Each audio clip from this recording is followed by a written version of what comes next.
വരുമ്പോ ഡി പറഞ്ഞു മക്കളെ മുദ്രാവാക്യൊക്കെ ശരിക്കും പഠിച്ചിട്ട് വേണം വരാൻ, നമുക്ക് എടുക്കണം കപ്പ്. അതുപോലെ തന്നെ ആയി.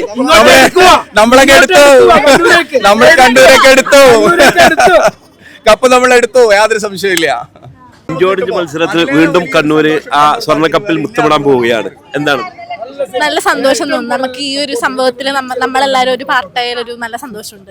മത്സരം തുടങ്ങിയ മുതൽ കണ്ണൂരിന്റെ ഒരു ആധിപത്യം ഇവിടെ കണ്ടിരുന്നു. അത് അവസാനം വരെ നിലനിർത്താൻ സാധിച്ചു. ആ സ്വർണ്ണക്കപ്പിൽ മുത്തമിടാൻ പോവുകയാണ്. എങ്ങനെയുണ്ടായിരുന്നു മത്സരങ്ങളൊക്കെ?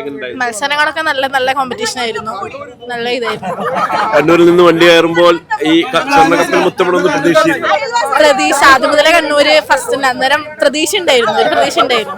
ഇഞ്ചോടിഞ്ച് പോരാട്ടത്തിൽ കണ്ണൂർ ഇപ്പോൾ സ്വർണ്ണക്കപ്പ് നേടിയിരിക്കുകയാണ്. എന്താണ് ആദ്യ പ്രതികരണം? ഇഞ്ചോടിഞ്ചോ നേടിക്കൊണ്ട് ഇഞ്ചോടിഞ്ച് പോരാട്ടം, അതാണ് കണ്ണൂരിന്റെ പോരാട്ടമാണ്. പോരാട്ട ഭൂമിയായ കണ്ണൂരിലേക്ക് കൊല്ലത്ത് നിന്നും നമുക്ക് നേടിയെടുത്ത കപ്പ് കഴിഞ്ഞ വർഷം തൃശ്ശൂരിലേക്ക് എത്തിയപ്പോ ഇവിടെ നിന്നും എടുക്കണമെന്ന് നമ്മൾ കഴിഞ്ഞ വർഷം തീരുമാനിച്ചാല് അങ്ങനെ ഈ കപ്പ് ഇഞ്ചോടിഞ്ച് പോരാട്ടം നമ്മുടെ മക്കളുടെ വിജയമായി. ഇത് മക്കൾക്ക് വേണ്ടി സമർപ്പിക്കുകയാണ് ഈ വിജയം, കണ്ണൂരിന്റെ മക്കൾക്ക് വേണ്ടി. കേരളത്തിന്റെ സാംസ്കാരിക തലസ്ഥാനമായ തൃശ്ശൂരിൽ കഴിഞ്ഞ 5 ദിവസം ആവേശോജ്ജലമായ പോരാട്ടമായിരുന്നു ഇഞ്ചോടിഞ്ച് പോരാട്ടം. ഇഞ്ചോടിഞ്ച് പോരാട്ടത്തിൽ ഈ ചരിത്രമിറങ്ങുന്ന മണ്ണിൽ നിന്നും കണ്ണൂർ സ്വർണ്ണക്കപ്പിൽ മുത്തമിട്ടിരിക്കുന്നു. 1-2 ടോക്സ് തൃശ്ശൂർ. ഹോം അപ്ലയൻസ് വാങ്ങാൻ ഒരിടത്ത്, ക്രോക്കറി വാങ്ങാൻ വേറൊരിടത്ത്, ഗാഡ്ജറ്റ്സ് വാങ്ങാൻ വേറെ എവിടെയോ ഒരിടത്ത്. അതെ, എന്തിനെങ്ങനെ പലയിടത്തും ഓടണം? മൈജി ഫ്യൂച്ചർ ഉണ്ടല്ലോ. മൊബൈൽ ഫോൺ മുതൽ ഹോം അപ്ലയൻസസ് വരെ എല്ലാം ഒരിടത്ത്, ഏറ്റവും കുറഞ്ഞ EMI. അങ്ങനെയാണെങ്കിൽ ഏറ്റവും കുറഞ്ഞ വില. ആഹാ, എന്നാ ഏറ്റവും കൂടുതൽ ഓഫറുകൾ.